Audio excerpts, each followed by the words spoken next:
Hi,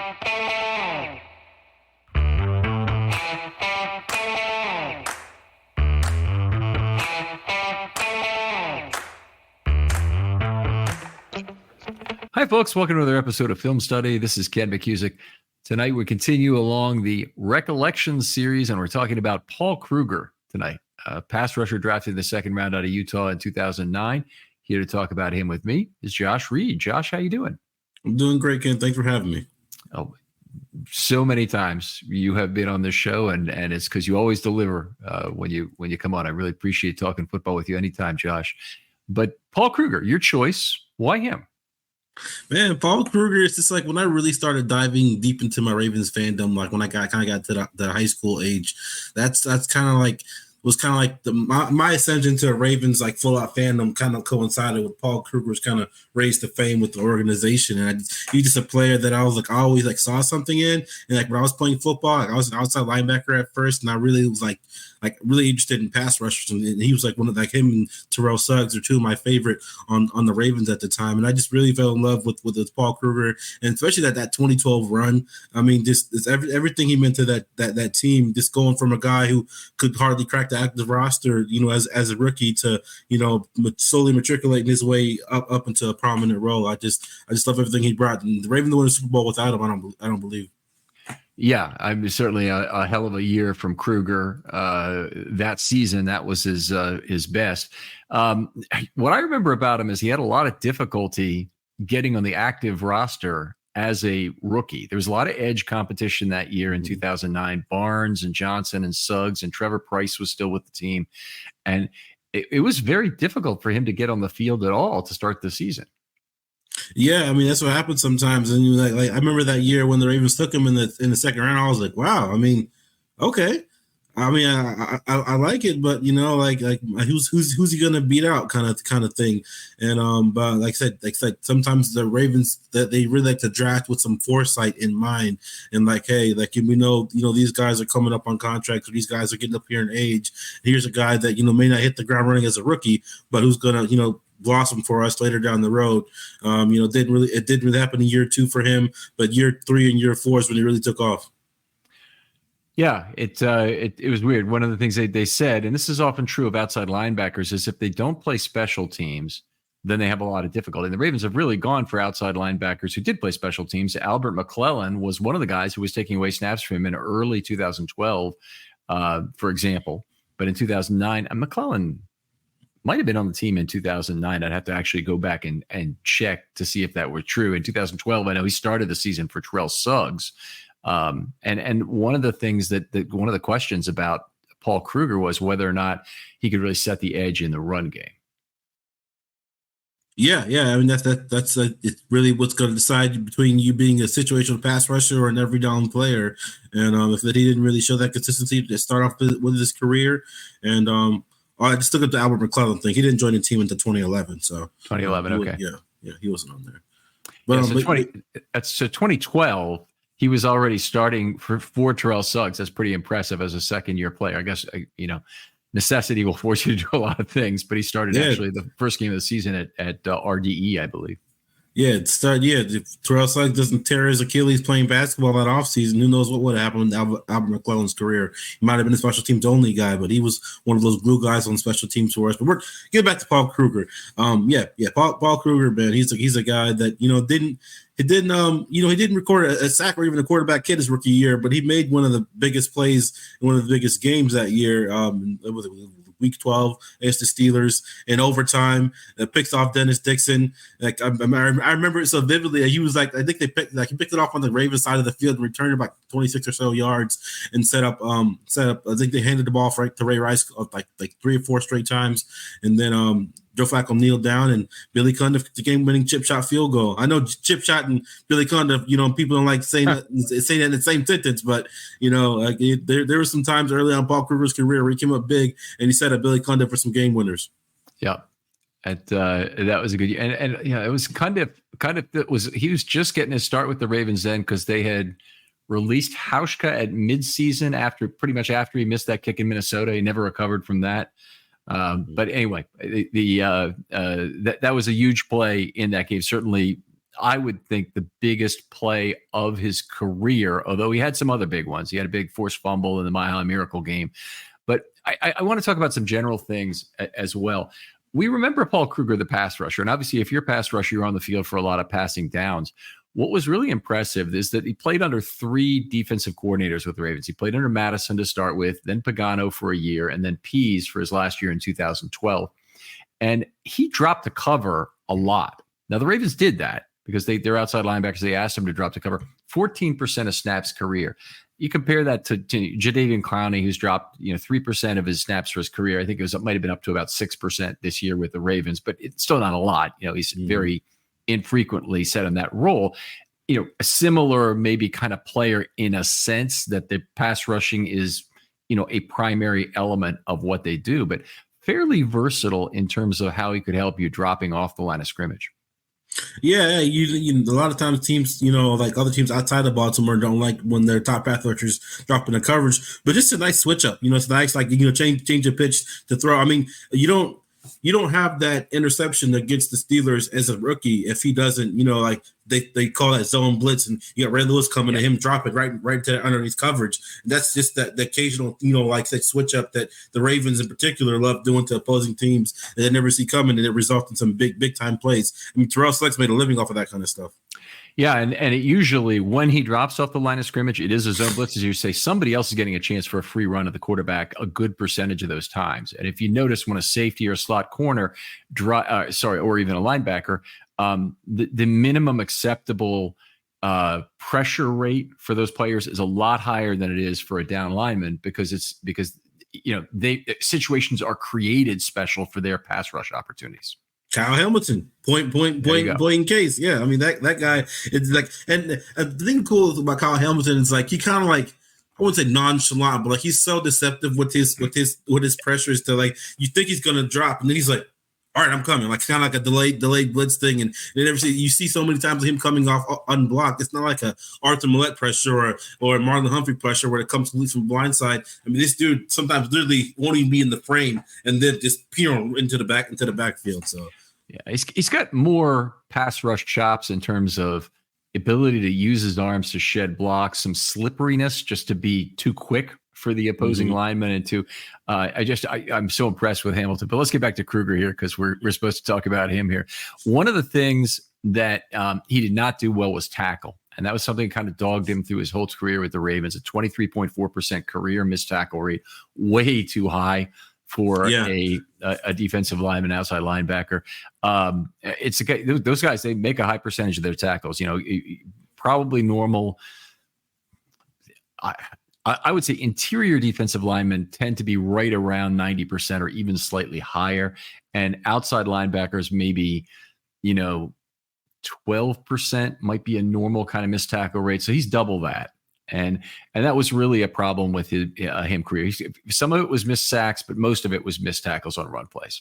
Yeah, my coach called him. My whole high school coach called him a piggyback tackler. A lot of times he'd hop on the back and go for a ride, but he wouldn't bring the guy down. Like sometimes guys that go for the ball, and like that as somebody who's somewhat of a situational pass rusher, a lot of times you're kind of going for the ball, right? But you're not necessarily securing a tackle, and by doing that, you can lead to yards after catch or broken tackles and missed tackles. So I mean, it kind of happens sometimes with those designated pass rushers.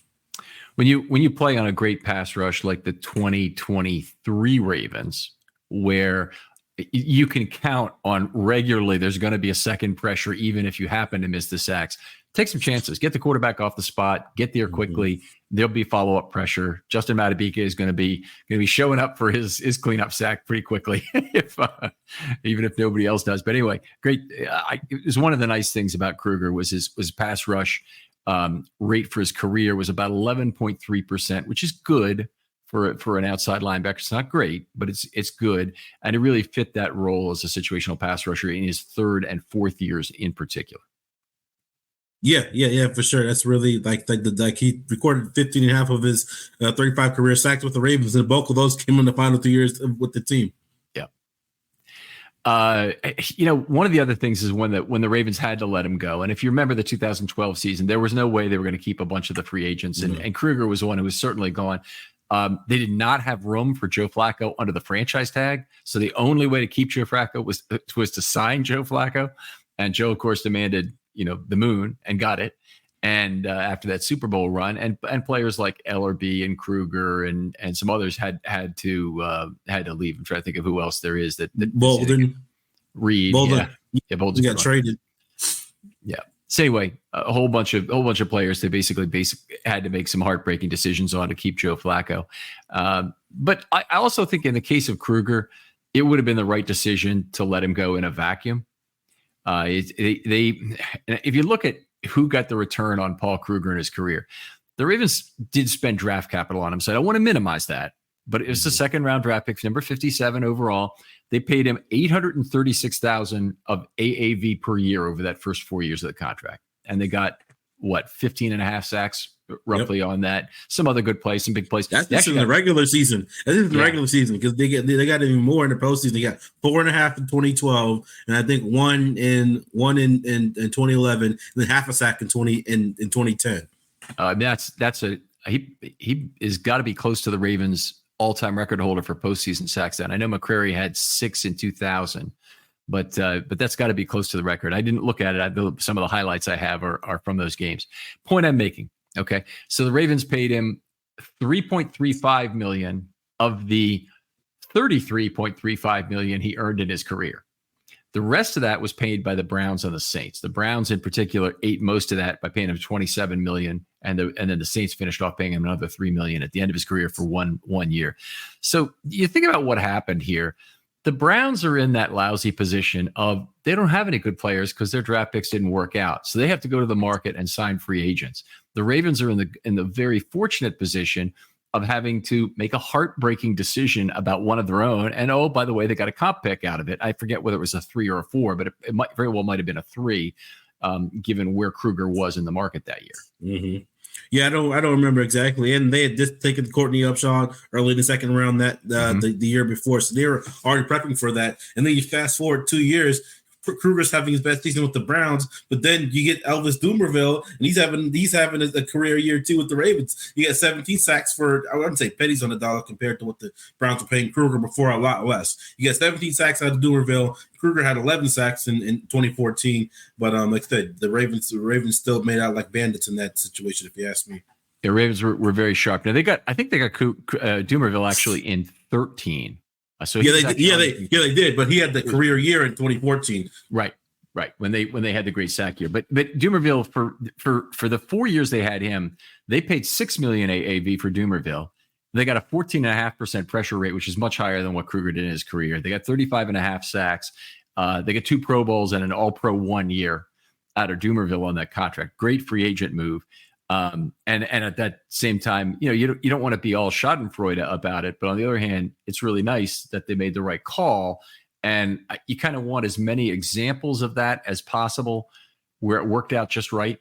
You have the best possible comp pick. You let a player go when it was the right decision to let him go and not pay him that kind of money. And you found a cheap alternative that really made sense. And, all I can say is the 2024 Ravens really need to take a lesson from the 2013 Ravens in this one particular case. And nobody wants to be the 2013 Ravens again anymore, but 2013 Ravens had a lot of roster turnover they needed to deal with, just like the 23 Ravens did. And the 2000 after 2012 and then after 2023. Mm-hmm. It's something this team has to deal with, and it's something that they need to be constantly making smart but heartbreaking decisions to let players like Patrick Queen go, or might be Stone is out of their price range. Could be Zeitler is out of their price range. Certainly could be OBJ is out of their price range. Whatever the case may be, they'll have to make some heartbreaking choices.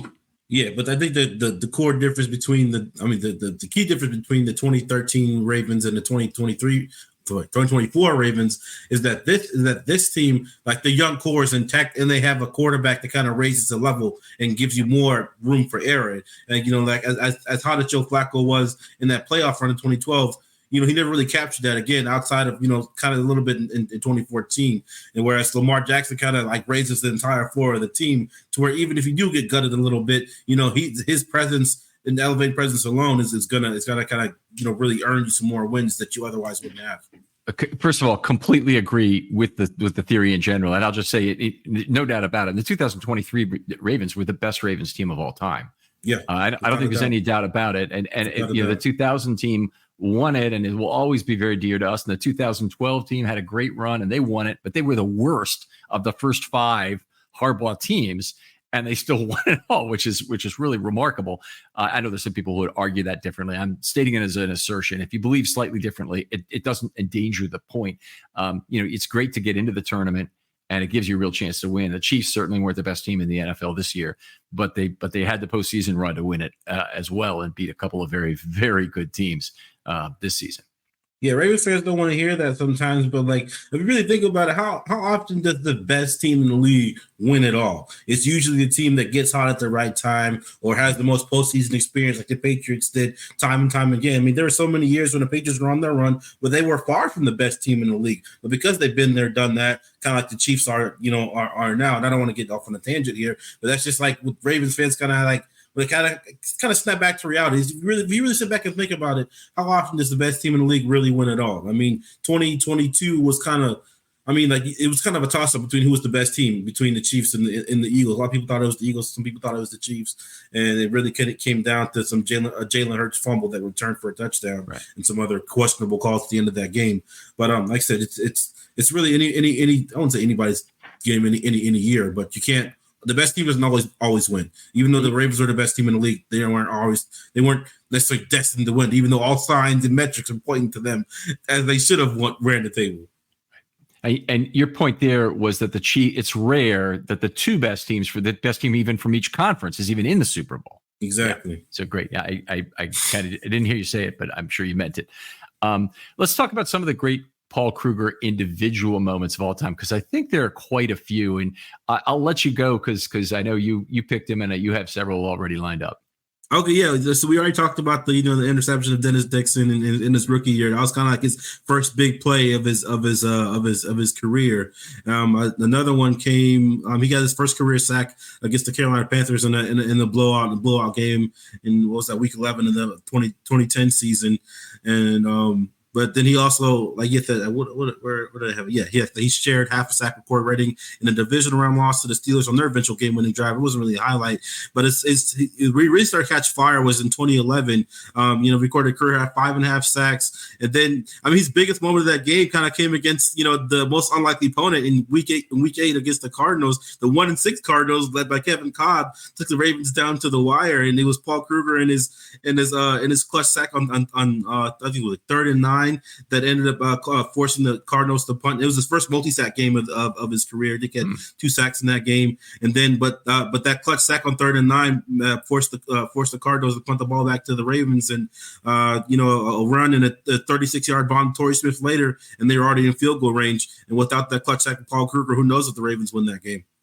Yeah, that's a really good one. I'd forgotten that game. That's a long time ago, but that's still a good one. I've got one in my bag here that a lot of people will forgotten about Paul Kruger, but it was during the dark ages without Terrell Suggs in 2012, and a very difficult year for the Ravens in terms of getting their pass rush going that year. But the guy the 2 guys who really helped it out, one was Pernell McPhee, was in there with some interior pressures and doing a good job in terms of creating problems. And that would continue into 2014 when McPhee was just outstanding as the heart and soul of that pass rush, even though Suggs and Doomerville got all the credit. But Paul Kruger was the guy. And he came up with, I think it was 9.5 sacks during the regular season, might have been 9, but yeah, not 9 sacks in the regular season, 4.5 in the postseason. Yeah. So the game he didn't even have a sack in. It's the week 5 win at Kansas City. And Kansas City at that time was very different from the current Kansas City team. They had Jamal Charles. Yeah. They ran the football all the time. And they basically did not think that the Ravens apparently either they didn't trust their quarterback to throw it, which I think was probably true. And they also didn't think the Ravens could stop the run with Kruger in there instead of Suggs, taking a lot of edge snaps, even though they often would be on the other side of the line of scrimmage. Still, a guy. And Kruger had his best run stopping game ever. And I remember the article I wrote about it after the game. But Kruger was miscredited. Some tackles got miscredited against him, but I had him for 7 tackles in the game, 3 tackles for loss in that game on run plays. And it was constantly creating plays by getting into the backfield, even when he wasn't making the tackle. So it was one of those really big wins. The Ravens won that game 9-6. I don't know if you remember, because one of these games, the Ravens have played a few of them over the years, that sets back football 50 years. But this was a beauty, and they got it done that week without Terrell, and honestly, every win they had without Suggs early in that season was a big contribution towards the Ravens playoff run. And you remember week 4, they lost Lewis and Webb in the same game. And that defense was having a lot of problems. It was not a real top flight unit in 2012. It was good, above average probably is where I would say, but it wasn't a top flight unit. It was I tell people all the time, that was a very opportunistic defense. It wasn't a good defense. It was a very opportunistic defense. All right. More memories? Oh yeah, how can I forget his last game as a Raven? I mean, his 2 drive-ending sacks in the Super Bowl, both in the first half, that made the 49ers settle for chip shot field goals by David Akers. He had the first one came in the first quarter, lost to 10. Oh man, he put this, like, I don't know what he called it, like a hop step move on the right tackle, and then kind of gobbled up Kaepernick for a loss of 10 yards, and that made them settle for a short field goal. And then on the last drive of in the second quarter, right before halftime, he sacked Kaepernick, who was just about to escape up the middle of the pocket, sacked him for a gain of 0, and then they had to call timeout and then settle for another field goal. So the Ravens were up 3 scores at halftime, and the rest was history. Yeah. That was that is one, definitely a forgotten hero. The other one, Courtney Upshaw, I think, had the forced fumble. Yeah. Courtney Upshaw on the Michael James. Yeah, I remember that. Yeah, that was another big highlight from that play. But the 2.5 sacks he had against Indy, including a forced fumble in Ray's last dance in Baltimore, was a terrific memory as well. But the Ravens are really teeing off on the Colts that day. They really had Andrew Luck in a vice pretty much the whole game, and I think it was 3 field goals for them. I don't think it was a safety or anything, or a 6 and a 3 even. I think it was 3 field goals. Yeah, I don't remember exactly, but I do remember the Ravens. They were on fire that game. Yeah. All right, outstanding. Always a pleasure to talk football with you, Josh. And Paul Kruger, great choice. Exactly what we're looking for in terms of this segment. Some general thoughts about the player, a few recollections, 3, 4, 5, however many you got. Josh has a good memory and lots of good research, I'm sure, into Paul Kruger here, and so he's got more. But love to hear this, and would love to hear from other folks. Doesn't have to be highly technical. It can be what this player meant to you. Maybe they, came to your son's birthday party because you sent him a letter or something. Anything like that. Special time meeting the player. All that is cool as well. Would love to hear from you. And please DM me. Tweets are always open. DMs are always open, I should say, on Twitter. And I'll get back to you very quickly. Josh, where can we find your work online? Where can we talk football with you online? Well, you can find all my Baltimore Ravens content at BaltimoreBeatdown.com. That's where all that's located, and I have a great time doing that over there with those guys. And I am a full-time sports reporter up here in Anchorage, Alaska, covering all things Alaska. We actually just had a guy at the combine. I wouldn't say first last at the combine, because we had another guy last year, but Edifon Ulufoshio, the Washington linebacker, really tested off the charts and did really well down there. So I got a story. I got some stuff out about him, and the Alaskans are doing big things up here, man. All right, it's great, man. I always love to hear the story of what you're working on, and as a lot of human interest sports, a lot of high school sports there in Anchorage, probably a little bit less of the Big Four sports, right? Did you write it all about that? Big Four is in like meaning the Big Four leagues in the U.S. and Canada. Do you get to? Like when the Lassons are involved, yeah, like Jeremy Swayman for the Boston Bruins. I could write about him. Like I said, Lydia Jacoby, the Olympian, she's from Seward, Alaska. She just broke another record for she's a sophomore at Texas now. And we got a couple guys in the NBA, a couple guys in the NFL that I get to keep track of. And whenever they do something cool, I get to write about those guys and those girls. Very cool. Well, Josh, thanks again for coming on. Thanks for having me, Ken. and we'll talk to you next time on Film Study.